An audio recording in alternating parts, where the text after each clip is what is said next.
Hello అండి, good morning. అందరు బాగుండాలని కోరుకుంటూ మీ కరుణాకర్ బెల్లపు. మనం కాఠ్మండు నుండి బయలుదేరి ఈరోజు డే 2. డే 1 వచ్చేసి కాఠ్మండు టు సల్లేరి, డే 2 వచ్చేసి సల్లేరు టు సుర్కే. మనం ఎప్పుడెప్పుడు అని ఎదురు చూస్తున్న ట్రెక్కింగ్ రెడీ అయింది. ఇంకా ఈరోజు సుర్కే నుంచి స్టార్ట్ చేస్తే లుక్లాకి వెళ్ళి లుక్లా నుంచి ఇక కంటిన్యూ ఈ నుంచి కంటిన్యూగా వాకింగే ఉంటుంది. ట్రెక్కింగ్ స్టార్ట్ అవుతుంది, ఒరిజినల్ ట్రెక్కింగ్. నిన్న దాకా మొత్తం కూడా వెహికల్స్లో ట్రావెల్ జరిగింది కదా అన్నట్టు. నిన్నది చెప్పడం మర్చిపోయినా, మొన్న అదేమంటారు డే 1 రోజు ట్రావెల్ కన్నా డే 2 ట్రావెల్ ఇంకా దారుణంగా ఉంది. చాలా అంటే చాలా దారుణంగా ఉంది. మన అరకు లోయలు ప్లస్ తిరుపతి ఘాట్స్ అంతకు మించి అవన్నీ ఏంటంటే డాంబర్ రోడ్లు. ఇక్కడ అసలు డాంబర్ రోడ్డే ఉండదు. మొత్తం ఇది సల్లేరి నుండి సుర్కే వరకు మొత్తం మట్టి రోడ్డు, ఘాట్ రోడ్డు. ప్లస్ నీకు మొత్తం చూసే కిందికి ఫుల్ లోయ, చాలా పెద్ద లోయలు ఉంటాయి.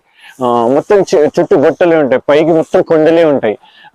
నీకు ఎగ్జాక్ట్గా తీసుకొస్తాడు. నువ్వు అది కింద పడ్డావంటే ఇంకా అసలు దొరకదు నీకు. మళ్ళీ ఆ రోడ్ అంతా ఎట్లుంటుంది తెలుసా, ఇట్లా ఏమంటారు అన్ని పుండ్లు ఒడిచినాయా లేకపోతే అన్ని కురుపులు అయినాయి. ఈ రోడ్డుకి ఇట్లుంది మొత్తం, ఇట్లా ఉంటుంది మొత్తం ఇష్టం ఉన్నట్టుంటాయి రోడ్లు.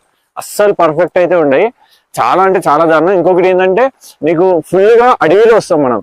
ట్రావెలింగ్ మొత్తం అడవిని. నేను వచ్చింది సోలో. నాకు ఒక్క అత్తని ఇచ్చి పంపిరు. ఆయన మధ్యలో ఏం చేసిండంటే ఆయన గంజాయి తీసుకున్నాడు. బట్ ఓకే, నేనేం ఆయన చెడ్డోడు అని అనట్లేదు.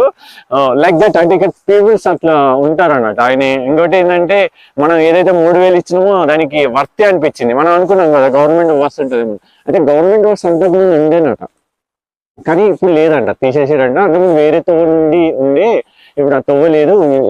ఈ తోవ నుండి అసలు రాదు అది బస్సు, అంటే నిజంగానే రాదు. చాలా ఆయన 3000 మొత్తం వర్తి అనిపించింది. ఎందుకంటే మేము మార్నింగ్ 9 o'clock బయలుదేరితే నైట్ వచ్చేసరికి 7 అయింది. నైట్ వచ్చేసింది అంటే రాత్రి అయినట్టు కొంచెం కష్టం, చాలా కష్టం అసలు ఈ దారిలలో వచ్చాడు.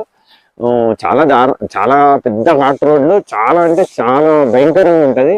ఇంకొకటి ఏంటంటే మనం సోలో వచ్చాడు, ఆయన గంజాయి తీసుకున్నాడు అంటే మొత్తం ఎట్లా ఉంటుంది అంటే ఒక భయంకరంగా ఉంటుంది.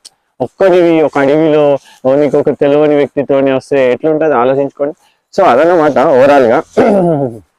ఈరోజు మన ట్రెక్కింగ్ స్టార్ట్ అవుతుంది.